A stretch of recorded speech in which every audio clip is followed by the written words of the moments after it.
tales to terrify.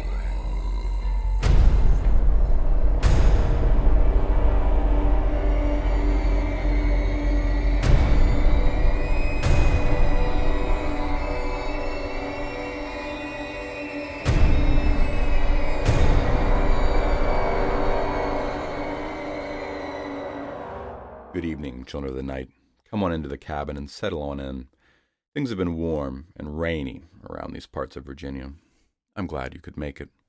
We have 2 stories for you this evening. First up will be a story from Liam Hogan. Liam is a London-based writer and host of the award-winning monthly literary event Liars League. He was a finalist in Sci-Fest LA's Roswell Award 2015 and has work published in Leap Books' Beware the Little White Rabbit, #Alice 150 anthology, and in Sci-Fi Journal. More at happyendingnotguaranteed.blogspot.co.uk. Link will be in the show notes. And now, Liam Hogan's Kingdom. I've been counting the days, and yet, when the light of the rising sun spills through the narrow cleft in the steep escarpment, as it does every year at this time, my stomach still twists itself into knots. I take one last look over my kingdom, the single valley, bounded on 3 sides by mountains, and on the 4th by a small lake that empties out into a deep ravine, before hurriedly descending to the great hall to conduct the morning census and allocate the day's tasks. I count 23 men, 12 women, and 3 children. There used to be more. More men, more women, more children. My wife, the Queen, is not present. Some days she clings to my side, never more than a pace away from me. Today is not one of those days. Today, she is in bed, racked with fear. She, too, has been marking the passage of time, and though it grieves me to see her this way, I must leave her to battle her own demons. I have much to do, and little time to do it. I must prepare for our visitor. The woodchopper's assistant was also not at the census. I check on him after lighting the fires in the kitchen. He's feverish, and in his delirium he cries out in a guttural foreign tongue. I dress his wound, but there is little else I can do for him, and the stench of decay foretells his doom. I wonder if there will be another brave enough to take his place. It is, at least, a worry for another day. There is wood enough for the feast, and I have given the woodchopper other duties. Around noon, the bell by the lake rings, a short, impatient peal, and I carefully hand the sharp knife to one of the 3 cooks. King Ulfred, our neighbor in every direction and for many leagues beyond, is early. I hurriedly wash my hands and throw the fur-trimmed robe around my shoulders. By the time I swing open the heavy oak doors, he is already there, bounding up the steps, lustily pulling on a rope. "Nathaniel," he cries, "greetings, old friend. I bring you new subjects." I mumble my thanks as he hands me the tether, and the 3 men attached fall to their knees, cringing and forlorn. I rub the scarred tissue above my eye patch distractedly. 2 of them will not, I think, last to next spring. The 3rd, though his head is bowed, holds his shoulders erect despite the heavy pack he's carrying. The board around his neck proclaims him to be a counterfeiter. Very well. Let us hope he's good with his hands. King Ulfred claps me on the shoulder. He's beaming, his cheeks rosy from the row across the lake. "A fine spring day. I should warn you, I've worked up quite an appetite. How fares the feast? Ulfred descends upon us each year at the spring equinox, when the ice has melted and the mountain lambs are young. He likes his lamb milk-fed, barely a month old. To my mind, the meat is too lean and the cost to our small herd too high. But they are the king's favorite, and so 6 of our precious lambs are crammed into the ovens and onto the spits. A glut of meat, of which only the choicest will be offered to Ulfred. It is still being prepared, my liege. Perhaps some mutton stew while you wait? He screws up his face. I didn't come here for stew, Nathaniel. A refreshing goblet of water, and then let us beat the bounds. We have much to discuss, fellow king. He gives me a narrow look, and I silently berate myself for my careless slip. My liege is not how kings refer to one another. Certainly, King Ulfred, I say as I pour his drink. I'll just check on the kitchen. He downs the goblet and casts it aside. Come now, I'm sure they can do without your ministrations for an hour, and I have need of your expert knowledge. We talk about his campaign in the south, and his need to raise funds. I advise against the grain tax he proposes. Last year's harvest was not a good one, and suggest a few alternatives. He harumphs and says he'll think about it. I fall silent. I was his advisor once, a trusted and loyal subject, my judgment valued, until pride got the better of me, and I began to think that my wisdom was such that I could do a better job than the king himself.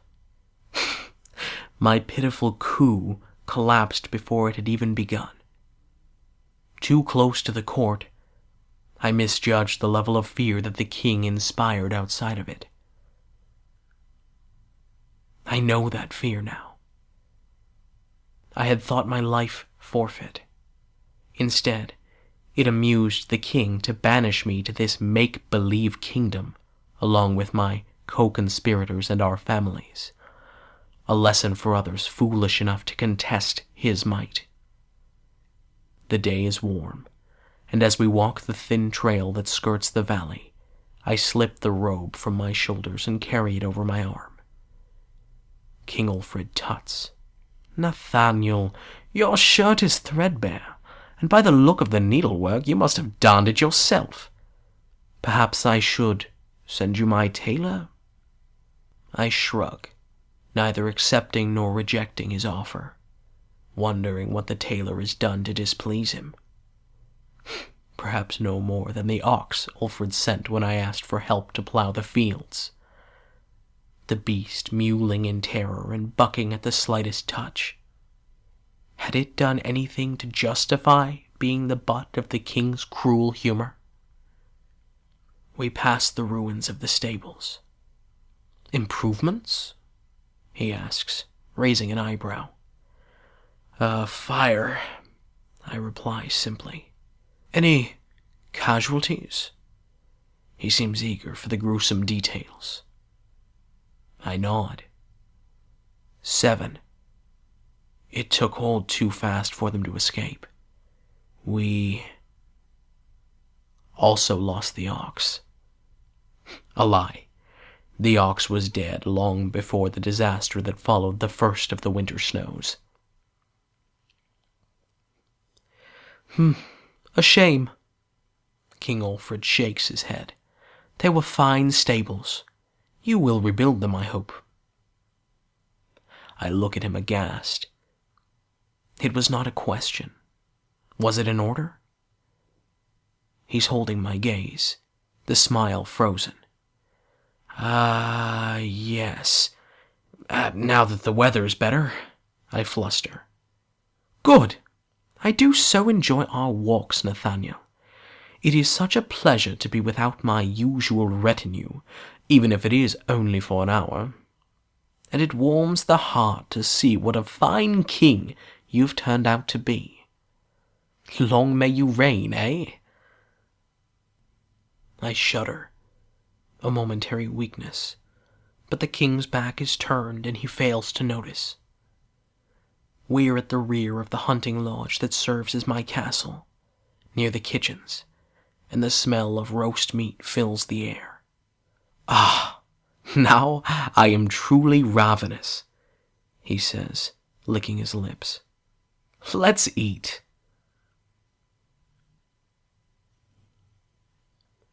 King Ulfred inhales deeply from the plate of tiny lamb chops. There's little to go with it. The last of the winter root vegetables, a few leeks, but he ignores these anyway.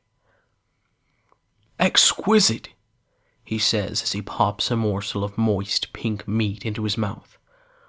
"I'm really not sure the wine I've brought will do it justice." I eye the bottle enviously, and he laughs and pushes it across the table. "Here, for you and your lovely queen."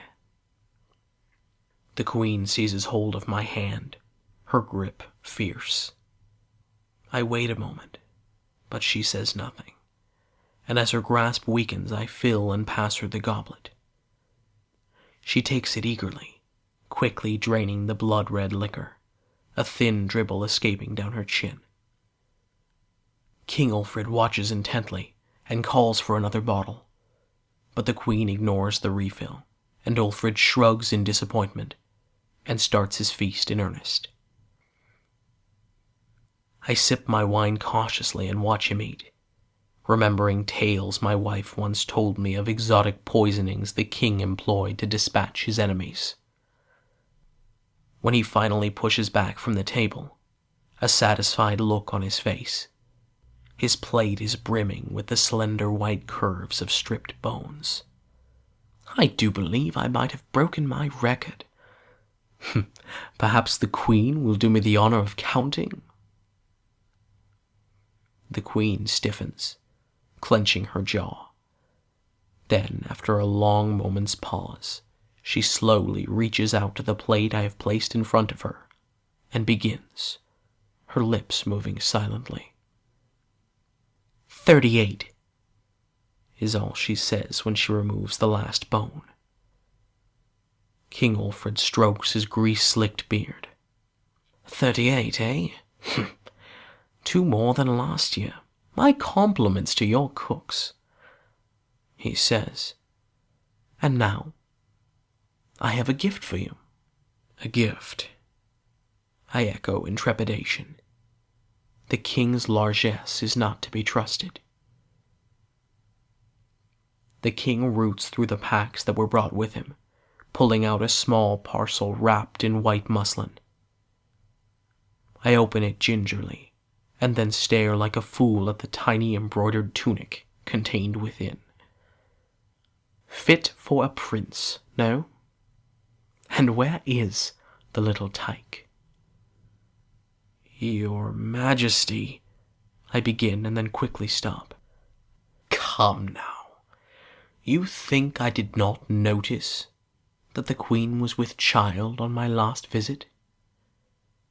King Ulfred waits until my head slowly dips in reluctant confirmation. So, you have a child, a joyous occasion, and one to be celebrated. A boy, I trust. Bring him to me. The queen makes as though to stand, but I squeeze her thigh under the table, and she shrinks back into her chair. I call for the woodchopper. The wait seems eternal before he enters, gently shielding the infant. I stand, and I take the smiling babe from his scarred arms. King Ulfred is at my side, and quickly takes my burden from me, holding the small bundle aloft. A bonny child, and such beautiful eyes. His mother's, I believe. There's a quiet sob from the queen, and then Alfred hands the child back. "You're a lucky man, Nathaniel. You have what God in his infinite wisdom has denied me, an heir. 3 wives, all young, one distinctly comely, and not a single blessed child."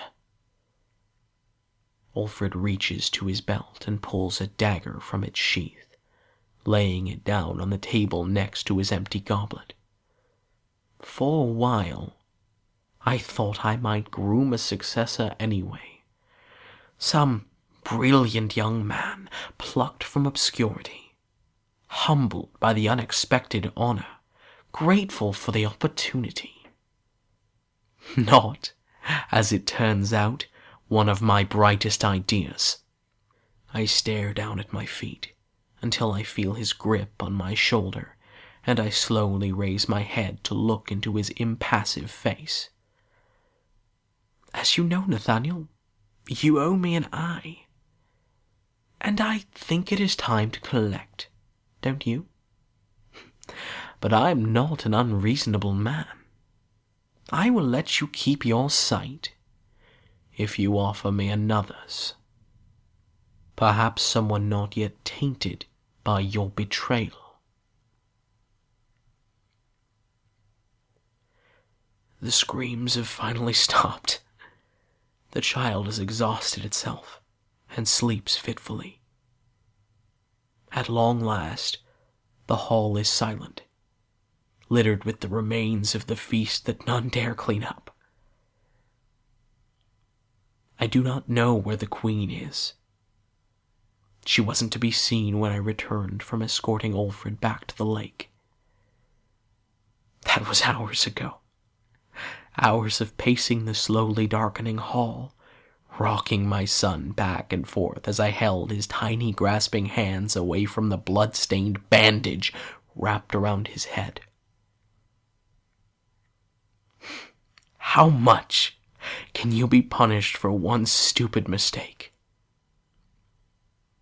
And what if the sacrifice isn't yours? What if it continues year after year after year? Sometimes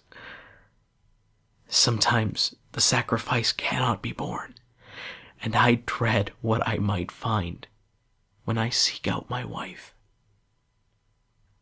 Should I have wrestled the dagger from the king, or allowed him to take my sight rather than that of my infant son? But what then? When Alfred next visits, shortly after the lambs are born, should I poison his meat in suicidal vengeance? I shake my head, blinking the tear away. These are not options open to me. I have a duty to perform, and though it rips my soul from me, it is not one I can shirk. I do not have the luxury of escape. My subjects and my wife, and my son, if he survives that long, they can choose for themselves whether they live or die. But not I. For if I die, they all die too. Unsighted, they cannot survive long without me. Thus I am destined to remain, the reluctant king in this, the land of the blind.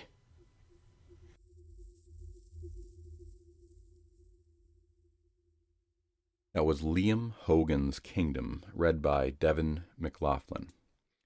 Devin is a man from southern Ontario who has a harder than normal time of writing about himself from the third-person perspective. Also, he sometimes narrates things. Should you be interested, you can follow his narration work by carefully peering into his bedroom window at night. Devin just asks that you please keep it down as people inside are trying to sleep. Thank you, Devin. Our next story comes from Alice Frances Wickham. Alice Wickham is a modern-day vampire. At night, she explores the world of witches and demons under the flicker of candlelight. Her strange work has appeared in out-of-print magazines, most recent being Nazar Look, a bilingual journal for readers and writers in English and Crimean Tatar. Alice's work has appeared in Edge magazine. She holds an M.A. in creative writing from London University. Feeling duty-bound to haunt the world she has begun sending out her work in earnest. With the minds oriented towards dark, cynical, and macabre themes, Alice's passion is death in the afterlife. Unwanted Guests is a horror story. The idea is based on a house in southeast London that Alice once inhabited along with other creatures of the night. As a kid, growing up in Dublin, Alice was a fan of Bram Stoker's Dracula, Sheridan Le Fanu's Camilla, and Mary Shelley's Frankenstein. Her taste hasn't changed much since then. In her non-spare time, Alice runs an independent literary agency for new and emerging writers. Why not pay her a visit at newlondonwriters.com? Alice can also be found at thepublicreviews.com, writing under the name of Alice Francis. Link to both will, of course, be in the show notes. And now we will hear Alice Francis Wickham's Unwanted Guests.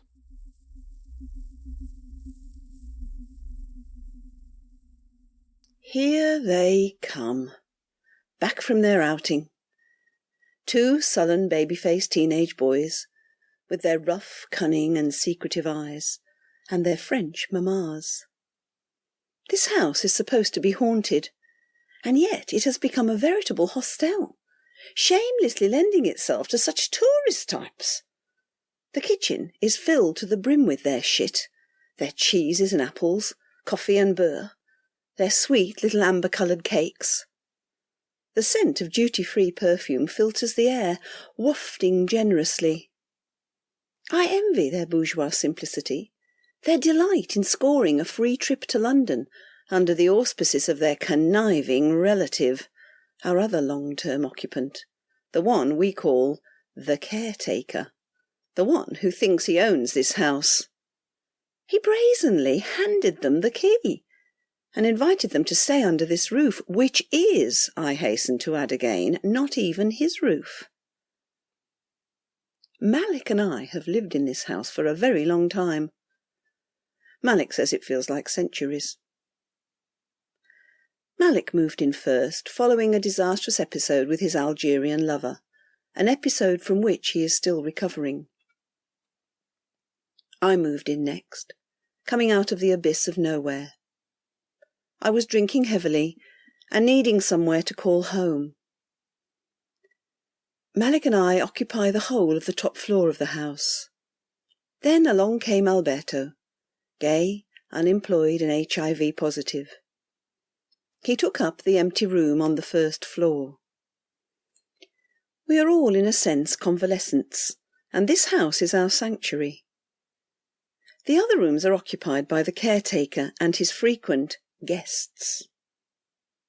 We can't abide him, but we must tolerate him for the sake of peace and quiet, and also because the rent is so minimal, virtually non-existent, in fact. Still, as far as we're concerned, we have certain rights as tenants. None of us was asked or even warned that La Famille would descend en masse like locusts chewing up all the spare rooms, dominating the kitchen, the dining room, and the garden. I hear them now, fat with life, clucking away in the garden, and chuckling, if you can chuckle in French. Malik and I see that they're enjoying the tranquillity of the house, away from the perennial chaos of the city, and we're not happy about it.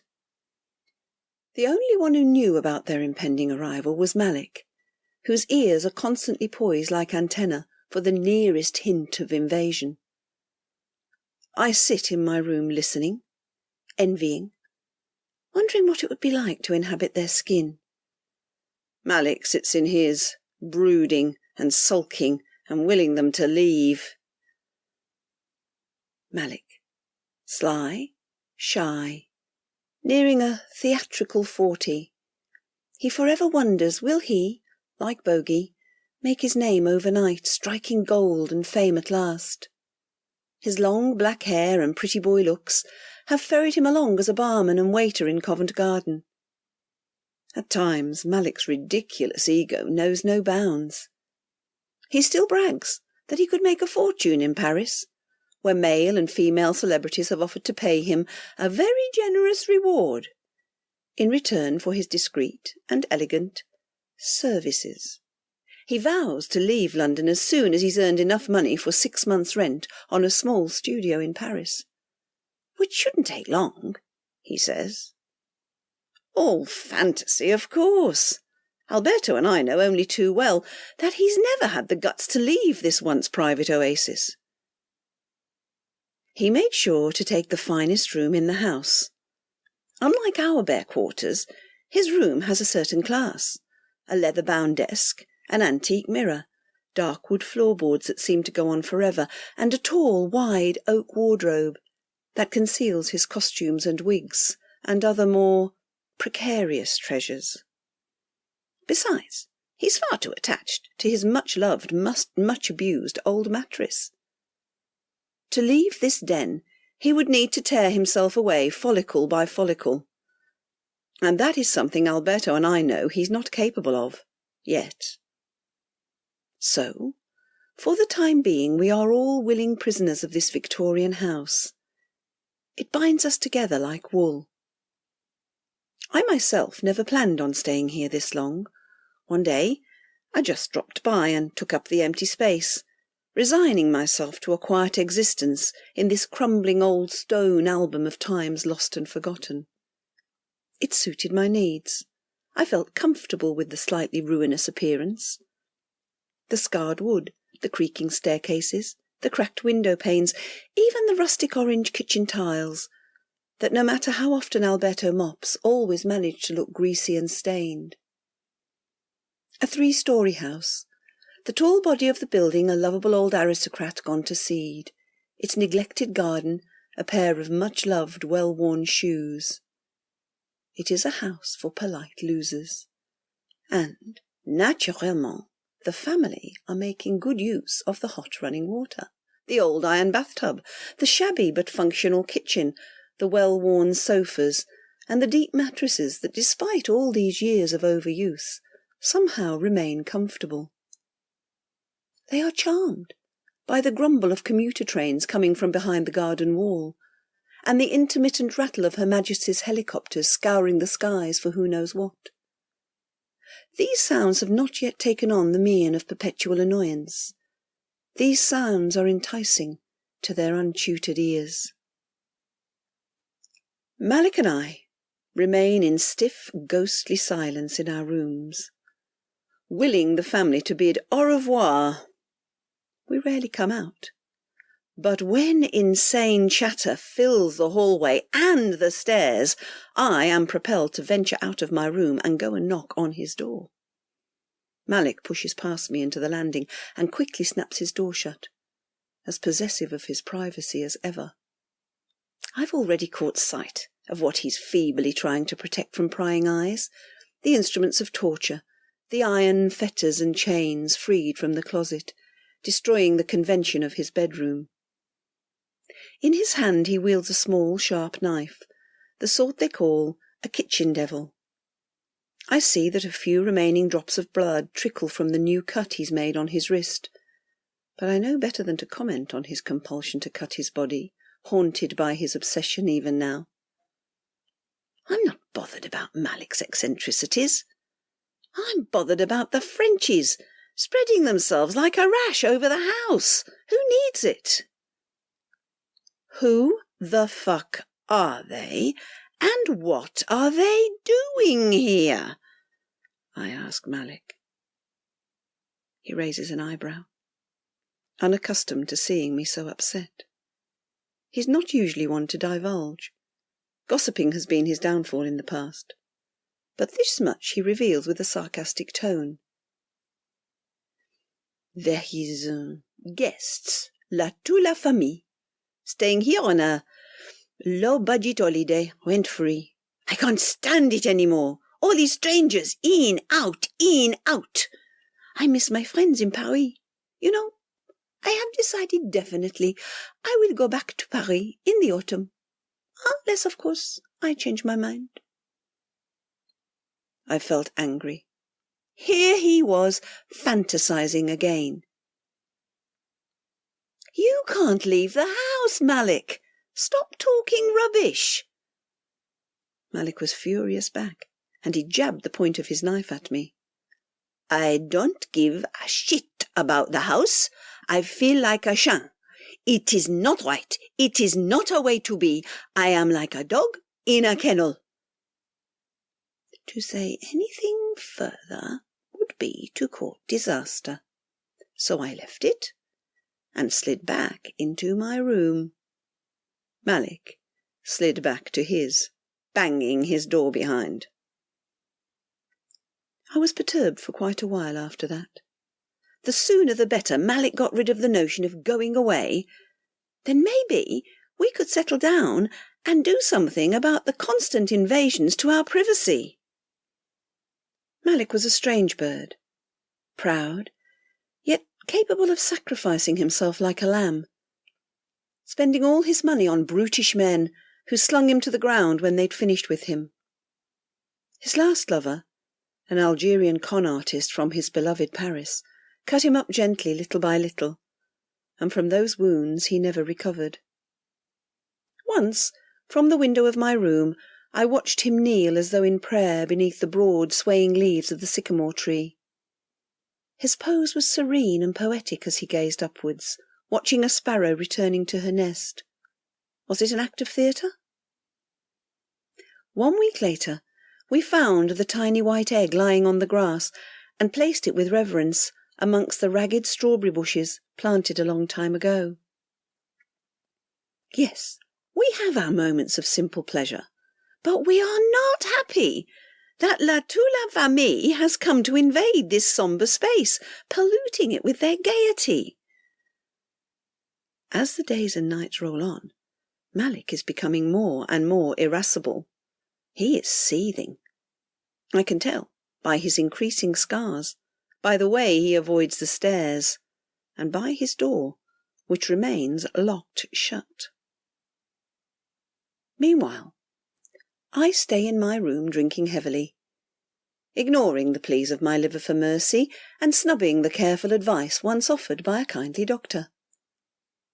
I look out of the window and see that the family are having a barbecue in the garden. I see Alberto, painfully skinny and small, sits on the grass spitting into a blood-stained handkerchief. Unnoticed he squats, stubbornly asserting his rights of territory, holding his spot on the overgrown lawn, silent yet staunch on the periphery of the family circle. His illness will prevail, and, in the end, he will get up and float away dissatisfied, like the ghost of Hamlet, while the family remain oblivious to his presence. The laughter of the boys punctuates the spaces between the talk of their mothers. Skitterish adolescent giggles relieve the occasional unwanted silence as they place the pork sausages and lamb chops upon the flames. The smell of roasting flesh is tantalizing, but all the same, if I was dying of starvation I wouldn't ask for a bite. Nor would I crouch on the grass like a beast, protecting its territory. I prefer to remain hidden in my room, stifling, in this long summer heat, content with my wine and my suffering. Why should I care? After all, Malik, Alberto, and me, we're troopers in this game of invasion. Long after the family have gone, folded their sheets and towels, hurriedly scribbled their note of thanks and taken their car to the airport, we three will remain, perhaps forever, soundlessly occupying this space. I watch them until the air grows colder and they start to grow tired. Bit by bit their voices die out. Pretty soon they'll pack up and go inside. They yawn and discuss their day. What have they seen? Tower of London? Buckingham Palace? The Tate Modern? Soho? Maman has a strange headache. Pierre is feeling out of sorts. Too much ancient history for one day, perhaps. I'm still watching them when Alberto knocks at my door and makes a sharp announcement. Malik and I are having a meeting. Join us in the kitchen at 2100 hours. Typical Alberto. Likes to imagine he's an officer in the army giving orders.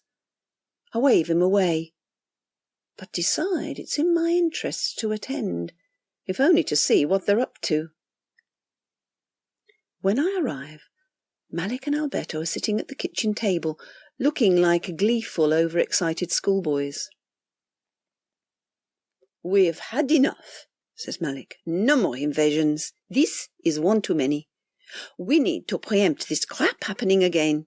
Alberto and I have decided to launch an attack on our unwanted guests." An attack? "Listen," says Alberto. "It's simple strategy. A strong attack will poison the meat of their enjoyment, and the chances are they'll leave. If this works, then any future invasions will be dealt with in the same way. Our position will grow stronger, and over time, this house will develop a reputation as a stronghold for the likes of us, and we will have no more intruders. It may even be boarded up, which would suit us fine, right?" "I agree," says Malik. "We must protect our sanctuary. This house must remain silent and untouched forever." It was hard not to sound scornful. An attack. Right. Okay. And how do you propose to go about it? "Easy," said Malik. "First of all, we give them a warning. Then, if they don't respect that, we take stronger measures. Right, Alberto?" I felt annoyed at Malik for being so easily influenced by Alberto's cockeyed scheme. It was a sure sign of his desperation. "What sort of measures, Malik? Have you forgotten, for a start, that they're alive and kicking, and we three are pretty much kaput, and that's putting it mildly?" Alberto and Malik exchanged worried glances. "There's no need to be insulting about it," said Alberto, with a wounded look, his pride being dented by my remark. "A fact is a fact, Alberto." Malik sighed. "She's right, Alberto. It's not as simple as it seems." Alberto loosened his tie and ran a finger around the collar of his shirt to loosen that. "There is no need to be so pessimistic. As a matter of fact, while you have been steadily drinking like the lush that you are, Malik and I have been practicing certain techniques for some time now. Offensive measures are already in place." "What do you mean?" "As you know, Malik has an affinity with metal objects, and he's managed to loosen some metal fixtures on that shelving there. And I've used certain tactics on the cooker. Wait and see." I poured myself a glass of wine. I'd taken the precaution of bringing the bottle downstairs, in case this meeting turned out to be the usual boring twaddle from the clean freak Alberto, about who was not doing their share in the house. And it was usually me who got the brunt of the blame. This was somewhat more interesting, if at the same time totally insane. But Malik and Alberto's excitement was certainly contagious. We waited expectantly for our visitors to return to the kitchen. The family enter, responsible guests, locking the door behind them, securing it with the bolt. The boys disappear up to their rooms, while the women stash away food on the shelves and start filling the sink with soapy water to wash dishes. The first ploy was simple. We watched with and waited in intense expectation. And sure enough, the booby trap placed by Malik succeeded in bringing the loosened shelf crashing down with a large thud, and a clatter of rice, salt and sugar. Unruly grains spilled out along the surfaces, dancing onto the red tiles and sneaking into their open-toed sandals. Merde! Mon Dieu! They began a frantic sweep and gather, sweep and gather. The boys come hurtling down the stairs. Qu'est-ce que c'est ça? They discuss it interminably, examining the fixture on the wall, looking at it from every angle, puzzled. But it was surely safe. Earlier, okay? No? Oui? Yes, it was tight before. Now, suddenly loose. How strange. How odd. Oh, well, it can be sometimes like that. The wood may be a little damp or swollen from the heat, who knows? It's an old house. There are idiosyncrasies. Remember Grandpapa's house? How the doors used to come off the hinges now and then? Oh, yes, I remember well. And the windows got stuck every spring. Yes, that was funny. Grandpapa trying to open them with a screwdriver, cursing and swearing under his breath. Malik and I grin at one another. This was going better than expected.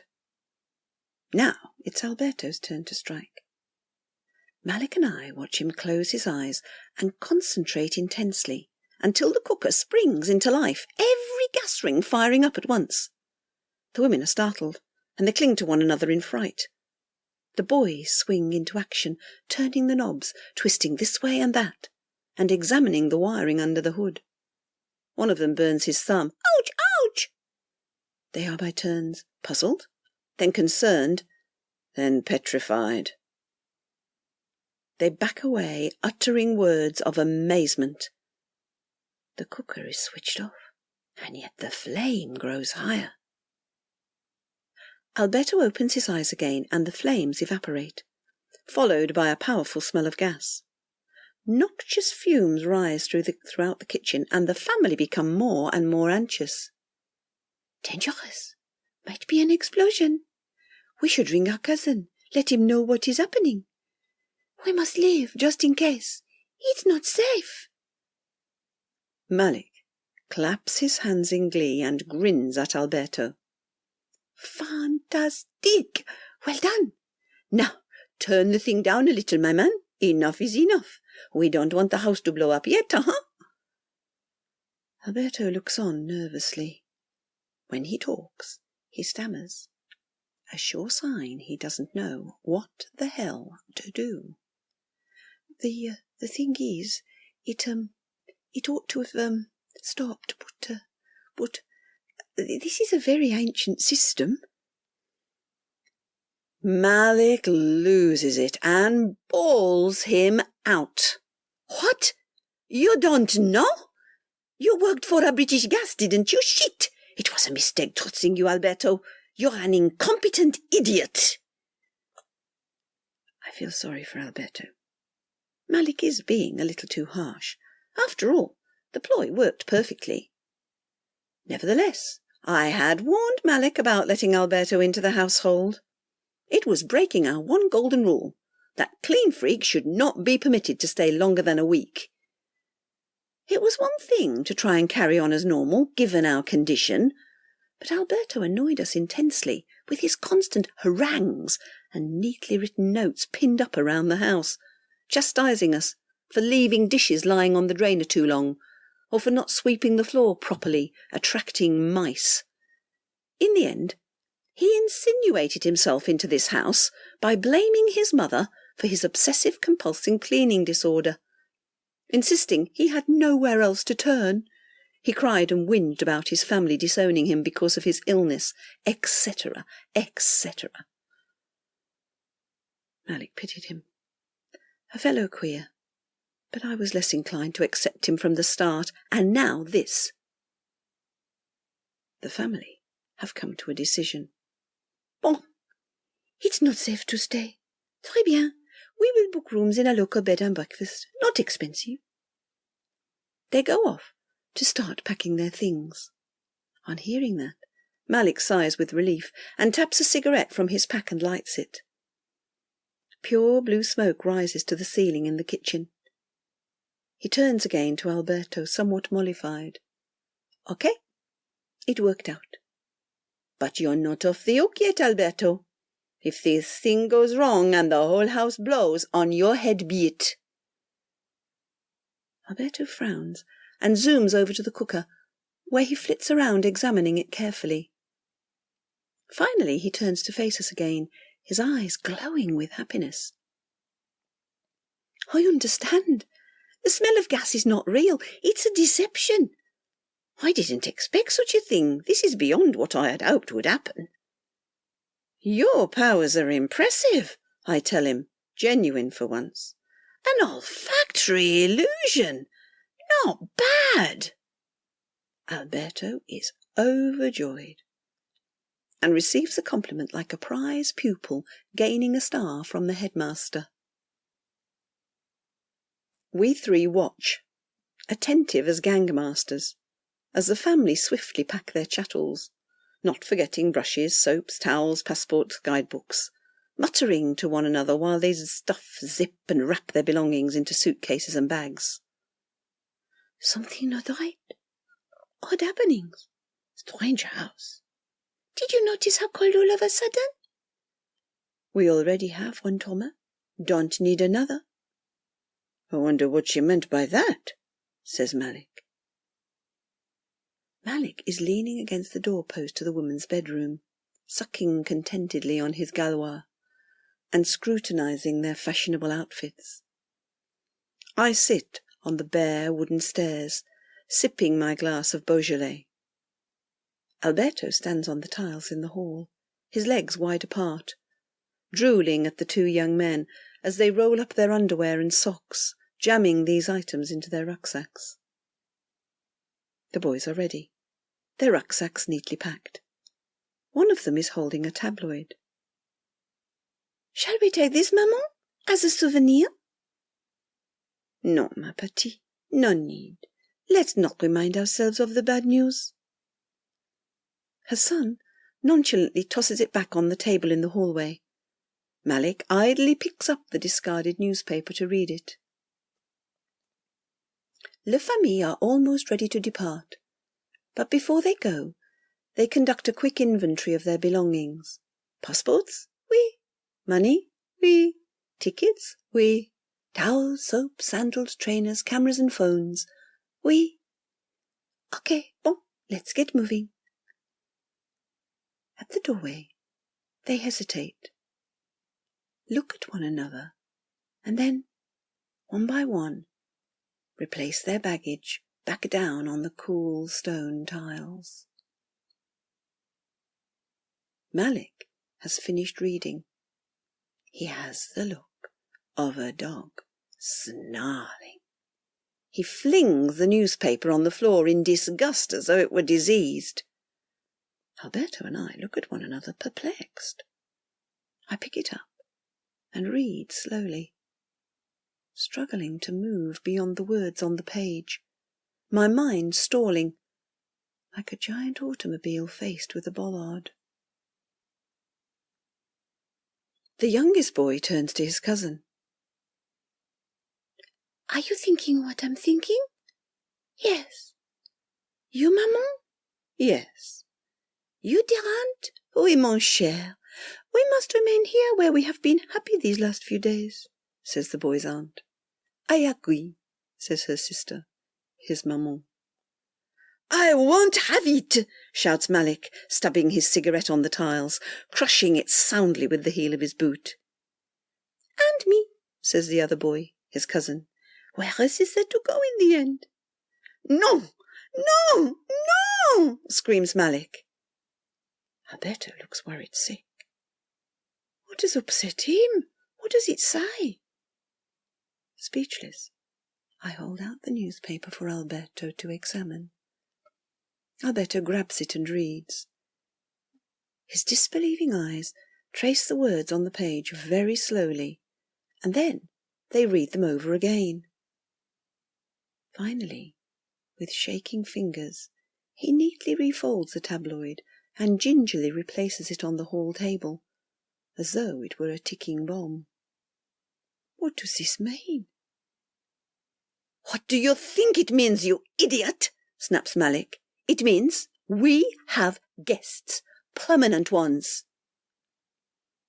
One by one, the family members pick up their bags and begin returning to their rooms, silently, like cats. Malik shouts at them in fury. Where do you think you're going, you lot? The youngest boy, the one they call Pierre, halts on his way up the stairs and turns around in an attitude of listening. Alberto's coughing gets the better of him, and his body convulses into a violent jackknifing fit. He struggles to regain his composure. You mean they're the ones? Malik takes it out on poor Alberto, as if he were to blame for everything. Knock, knock, hello, anybody in? Of course it's them. Who else, for Pete's sake? As for me, I remain in a state of shock, struggling to absorb the full meaning of the headlines I have just read. That, and the pitiful photographs of the rescue services dealing with a mangled hire car along the motorway. The pictures of the car wreck are interspersed with the happy smiling faces of the 2 pretty French housewives and their 2 teenage sons whose lives were tragically snatched in an instant en route back to France. Did you hear that, Maman? His mother peers down the hallway, as if seeing us for the very first time. Yes, I did. Voices. 2. Maybe more. So we are not here alone? No, ma petite. We are not alone. We appear to have some unwanted visitors. But we'll get rid of them soon. I promise.